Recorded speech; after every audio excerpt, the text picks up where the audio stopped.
Hey everybody, this is Chapter 5, Section 6. Title is Parallel and Perpendicular Lines. Starts on page 327. When you have two lines on the graph at the same time, they either cross or they don't. Those are the only two options. Lines that do not cross are called parallel. Now, it's not just that they don't cross on the graph, but they would never cross because they run right next to each other, just like railroad tracks. Railroad tracks, as long as you're talking about the same track and not two tracks coming together, railroad tracks never cross because otherwise the train would crash. Two lines that are parallel have the same slopes. So if we look at this for a second, let's put two lines up here, and I'm not using graph paper, so they're not going to be perfect. Okay? Those two lines are parallel. They will never cross. If I look at the slopes of these two lines, again, pretend that they're on graph paper. Let's say this is up 2 and over 1. Okay? If I look at the other line, it would have the same slope. Okay? The slope of the one on the left would be 2 over 1. The slope of the one on the right would be 2 over 1. Okay? Parallel lines have the same slopes. We can use this to figure out a few things. A line passes through the point 3, -3, -1, and it's parallel to the graph of y equals 2x plus 3. What equation represents the new line in slope-intercept form? Okay? Whenever I have parallel and perpendicular, the first thing I need to do is figure out what the slope of the given line is. Okay, so if I look over here at this equation, what's the slope? Well, that's in slope-intercept form, y equals mx plus b. So that tells me that the line of the slope that's given, or the slope of the line, is 2. Now, parallel means that it has the same slope. So the slope of my new line, since it's parallel, it's going to be the same, equals 2. Now, I have a slope and I have a point. So I can use point-slope form to start my equation. Remember, y minus y1, mx minus x1. So when I plug in the point, I get y plus 1. My slope is 2, and I get x plus 3. That's what my equation is in point-slope form. It wants an answer in slope-intercept form. So again, I have to get y by itself, distribute,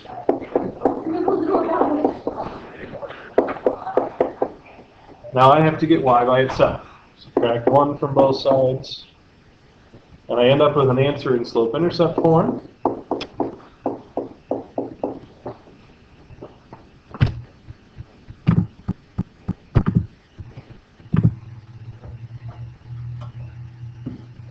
Here's one for you. Remember, each one of these steps, that's the easiest way to make sure that you get from the information that they gave you to the answer down here in slope-intercept form. We're going to go out of order a little bit. Okay? You can also use slopes to determine whether two lines are perpendicular. Perpendicular lines are lines that intersect to form right angles. Remember, right angle is a 90-degree angle. So that would be like this. Okay, those two lines are perpendicular. They make a right angle. Two lines are perpendicular if the slopes are opposite reciprocals. Okay, there's two parts to that. The opposite part means that the signs are different. We've talked about reciprocals already this year. Reciprocal means that the fraction gets flipped over. Okay? For example, things that are opposite reciprocals, it has to be both of those. It can't just be opposite, it can't just be a reciprocal, it has to be both at the same time. For example, 3/4 and -4/3 are opposite reciprocals. One of them's positive, one of them's negative, that's the opposite part. And they're reciprocals because the fraction got flipped over. 3/4 and 4/3. -1/3 and 3 are opposite reciprocals because you can write 3 as 3/1. So if I take 1/3 and flip it over, I get 3/1, and one of them's positive, one of them's negative. So it has to be opposites and reciprocals at the same time. That's, again, for perpendicular. So we're going to skip to example 3. We'll come back to example 2 in a second. A line passes through the point 1, 8, and it's perpendicular to the graph of y equals 2x plus 1. What equation represents this new line in slope-intercept form? So it's important to know whether the question is asking you about parallel or perpendicular. This one is perpendicular. So again, what's the slope of the line that they gave me? The slope of this line is 2. So we're going to write it as 2 over 1. Since it's perpendicular, the slope of my new line needs to be an opposite reciprocal. The one that they gave me was positive, so mine needs to be negative. I need to take their fraction and flip it over to get the reciprocal. So the slope of my line is negative 1/2, because it's the opposite of what they gave me, and it's the reciprocal of what they gave me. Use point-slope form again. The point is 1/8, so I get y minus 8, negative 1/2 x minus 1. That's point-slope form. I need the answer in slope-intercept form, so I have to get the y by itself. First, I need distributive property.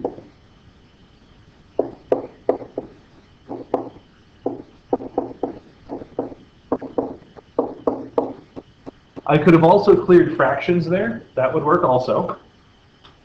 Then I wouldn't have to add a fraction. But I'm going to add 8 to both sides.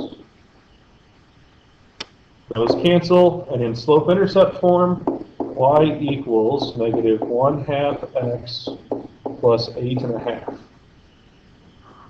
That would be my answer in slope-intercept form. The only difference between the perpendicular steps and the parallel steps is what your new slope is going to be. If it's parallel, the two slopes are going to be the same. If it's perpendicular, the two slopes are going to be opposite reciprocals. A practice problem for you, same steps. Now, let's go back for a second in order to get example 2. In order to tell if two lines are parallel, perpendicular, or neither, both equations have to be in slope-intercept or point-slope form first. The only way that you can tell if the slopes are the same or opposite reciprocals is if you have an equation that has slope in it. This one has slope in it, that one has slope in it. A couple of examples here. Are these two graphs parallel, perpendicular, or neither? Well, first I have to get them in either slope-intercept or point-slope. Usually you're going to use slope-intercept. Equation A is already in slope-intercept. What's the slope? Remember, the slope is the thing that goes with the x. That would make it 3/4. On the other side, that's not slope-intercept form, that's standard form. I can't tell the slope from standard form, so I have to get y by itself. I have to subtract 4x from both sides.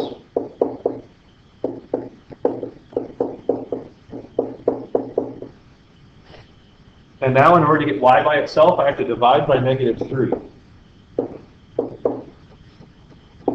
Now, one more thing here. See how there's two things in the top of the fraction and only one on the bottom? I have to divide the bottom up into two parts. So negative 4x over negative 3 and 9 over negative 3. I split my denominator up into two parts. Now I can simplify a few things. Negative 4 divided by negative 3 turns into a positive. 9 divided by negative 3 is negative 3. So I did some math there. Now what's the slope of this line that I just found? 4/3. So I found the slope over here. I found the slope of this one over here. If they were parallel, those two slopes would be the same. Are they the same? No. If they were perpendicular, they'd be opposite reciprocals. Well, these are reciprocals, but they're not opposites. So it's not perpendicular. So the answer to this would be neither. Now, you have to show the work. You can't just say the word neither. You can't just say parallel or perpendicular. You have to show me both slopes and what your answer is, parallel, perpendicular, or neither. Got some more of those. Now, y has to be by itself in order to be slope-intercept form. So I have to divide this side by 6 and this side by 6. Remember, when I have more than one thing on top and only one thing on bottom, I have to split it up.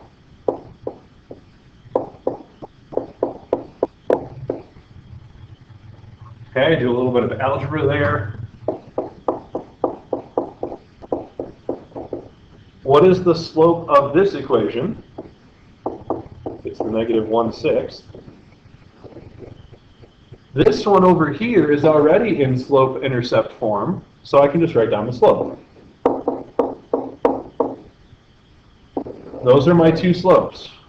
They're the same, they're exactly the same, which means that I can write down my answer parallel. Okay.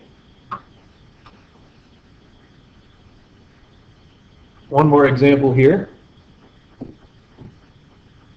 Now, these two are already in slope-intercept form, so I don't have to do any math to it. The slope of this one is 2, so that's what's with the x. The slope of this one is negative 1/2. Those two slopes are opposites, and they're reciprocals, which means my answer is perpendicular. Okay. In the ones for you to try, this one's already in slope-intercept, so you can just write down what the slope is. This one you have to do some work to. This one over here is in point-slope form. It already tells you what the slope is, so you can just write down the slope. This one is in standard form, so you have to do some work first. This one is slope-intercept. You can just write down the slope. This one you have to do work to first. So everything on the left here, you can just write down the slopes. Everything on the right side of these problems, you have to do work before you can figure out what the slopes are. A couple things here. There's a few special cases for horizontal and vertical lines. Two horizontal lines are always parallel. If they're horizontal, that means that they're not going to cross. That's parallel. Two vertical lines are always parallel. Vertical means straight up and down. If those are both straight up and down, they're never going to cross. A horizontal line and a vertical line are always perpendicular. There's horizontal, there's vertical. Those two would always be perpendicular to each other. Remember, a horizontal line is something like y equals a number. A vertical line is something like x equals a number. So if I gave you, I don't think I gave you an example like this. I'll do it real quick. If I gave you x equals 7 and x equals 4, those are both vertical lines. So without doing anything, you can just say parallel, because they're both vertical.